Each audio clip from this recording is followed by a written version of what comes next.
ভারতবর্ষের অন্ন খাচ্ছিল, ভারতবর্ষের বস্ত্র পরছিল, ভারতবর্ষের মাটিতে বসবাস করছিল, ভারত সরকারের তত্ত্বাবধানে ছিল, থেকে ভারতের মাটিকে ভঙ্গুর করছিল, ভারতের মাটিকে দুর্বল করে দেওয়ার চেষ্টা হচ্ছিল। ওর নাম হচ্ছে কি একটা মালহোত্র। ওর lakh lakh followers, crore crore followers, BJP নেতারাও তার ফলোয়ার্স ফলো করেন। আর সেই ব্যক্তিগুলো আজকে পাকিস্তানের গুপ্তচর। এখন এই ভক্তগুলো যারা রাত্রিবেলা গোমূত্র খান আর দিনের বেলা গোবরের চপ খান, যারা এই গোবরের মেনু খান আর রাত্রিবেলা গোমূত্র খান, তারা কি বলবেন? ও একজন জঙ্গি, ও একজন সন্ত্রাসী, সন্ত্রাসীদের বন্ধু, সন্ত্রাসীদের বোন। সোফিয়া কুরেশিকে এই বিজেপির নেতারা, আরএসএসের নেতারা, বিজেপির মন্ত্রী বলেছিলেন যে জঙ্গিদের বোন সোফিয়া কুরেশি। এই জ্যোতি মালহোত্র তাহলে কি নরেন্দ্র মোদীর বোন নাকি অমিত শাহর বোন? তো যে সমস্ত বিজেপিগুলো উগ্র জাতীয়তাবাদের নাম নিয়ে এক একটা সম্প্রদায়কে বেছে বেছে আক্রমণ করছে, বেছে বেছে নিধন করার চেষ্টা করছে, আক্রমণ করছে, সন্ত্রাস করছে, দাঙ্গা করছে, আর সোফিয়া কুরেশিদের মতো সেনানীদেরকে, বীর সন্তানদেরকে ভারত মায়ের জঙ্গিদের বোন বলছে, আর জ্যোতি মালহোত্রদেরকে নিয়ে আদর করে ভারতের মাটিতে আপ্যায়ন করছে। এনআর মার্বেল হাউস জগৎবল্লভপুরের ইচ্ছানগরী এলাকায় রয়েছে এলাকার সবথেকে বড় মার্বেল টাইলস গ্রানাইটের শোরুম। আমাদের কাছে জনসন, কাজারিয়া সহ বিভিন্ন নামি দামি কোম্পানির মার্বেল গ্রানাইট টাইলস সুলভ মূল্যে পেয়ে যাবেন। এছাড়াও আমাদের সাথে রয়েছে রহমান পেইন্টস এবং রামিজ ইলেকট্রিকের যাবতীয় সামগ্রী পেয়ে যাবেন আমাদের কাছে। আপনার বাড়িকে সুন্দর করে সাজাতে চাইলে যোগাযোগ করুন আমাদের সঙ্গে। আমাদের ঠিকানা মুলুক চাঁদের বাঁধ, ইচ্ছানগরী, জগৎবল্লভপুর। কল করুন 6005419395 অথবা 9419905889 নম্বরে। এতদিন পর্যন্ত জঙ্গিদের ধর্ম দেখছিল, যারা জঙ্গিগুলোর ধর্মগুলোকে বেছে বেছে জঙ্গিদের ধর্ম চিহ্নিত করছিল, তাদের কাছে খুব পরিষ্কার হয়ে গেল যে আসলে জঙ্গিদের, সন্ত্রাসবাদের, দেশদ্রোহীদের কোনো ধর্ম হয় না। দেশদ্রোহীরা দেশদ্রোহী হয়, জঙ্গিরা জঙ্গিই হয়, সন্ত্রাসকারীরা সন্ত্রাসকারীরাই হয়। ধর্ম কাকে বলে? ধর্মের সংজ্ঞাটা কি? যেটা মানুষ ধারণ করে সেটাকেই ধর্ম বলা হয়। সুতরাং যে যেটা ধারণ করে, আমি যদি অস্ত্র ধারণ করি তাহলে আমার ধর্ম অস্ত্র ধারণকারী।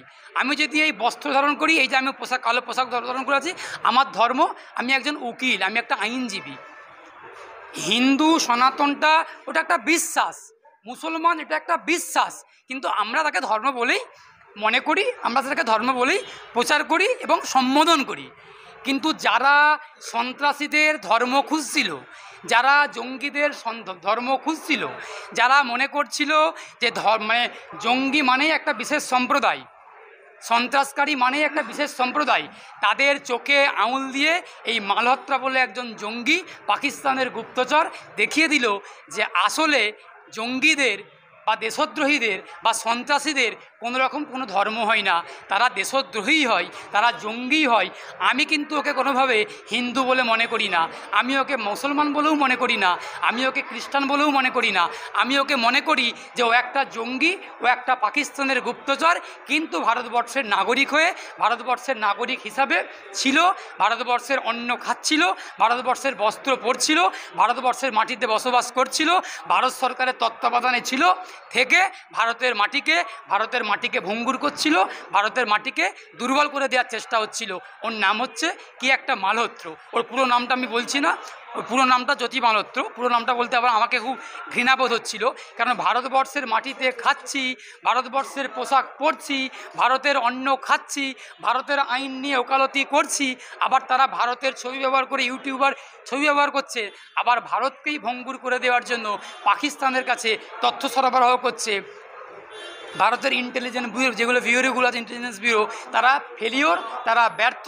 মোদি সরকারের তত্ত্বাবধানে, ভারত সরকারের তত্ত্বাবধানে এই সমস্ত গুপ্তচরগুলো ভারতবর্ষের মাটিতে কাজ করছে। কেন বললাম তত্ত্বাবধান?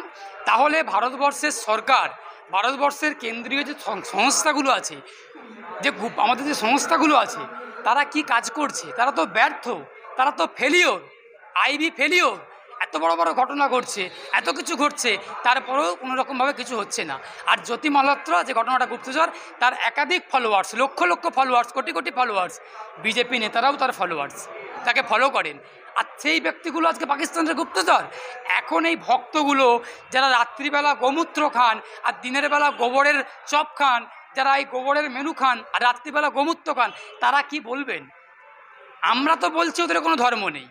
আমি অ্যাডভোকেট এস.কে বাবুলাল, ভারতবাসী, ভারতের একজন নাগরিক, আমি বলছি ওই জ্যোতি মালহোত্রার কোনো ধর্ম নেই। আমি ওকে হিন্দু বলেও চিহ্নিত করব না, সম্বোধন করব না। আমি কাউকে মুসলমান বলেও সম্বোধন করব না। আমি মনে করি ও একজন জঙ্গি, ও একজন সন্ত্রাসী, সন্ত্রাসীদের বন্ধু, সন্ত্রাসীদের বোন।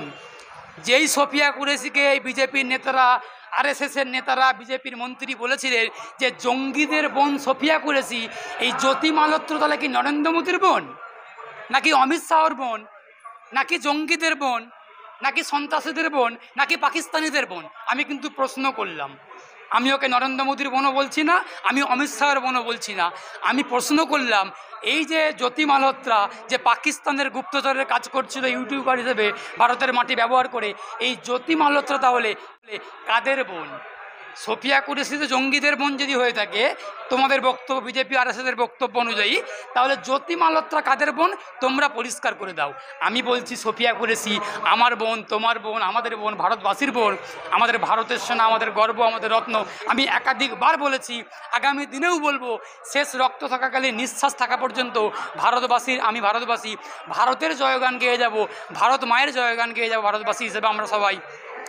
কিন্তু যে সমস্ত বিজেপিগুলো উগ্র জাতীয়তাবাদের নাম নিয়ে এক একটা সম্প্রদায়কে বেছে বেছে আক্রমণ করছে, বেছে বেছে নিধন করার চেষ্টা করছে, আক্রমণ করছে, সন্ত্রাস করছে, দাঙ্গা করছে, আর সোফিয়া কুরেশিদের মতো সেনানীদেরকে, বীর সন্তানদেরকে ভারত মায়ের জঙ্গিদের বোন বলছে, আর জ্যোতি মালহোত্রাদেরকে নিয়ে আদর করে ভারতের মাটিতে আপ্যায়ন করছে, সেই বিজেপি আরএসএসকে জবাব দেওয়ার জন্য যোগ্য সময় এসে গেছে।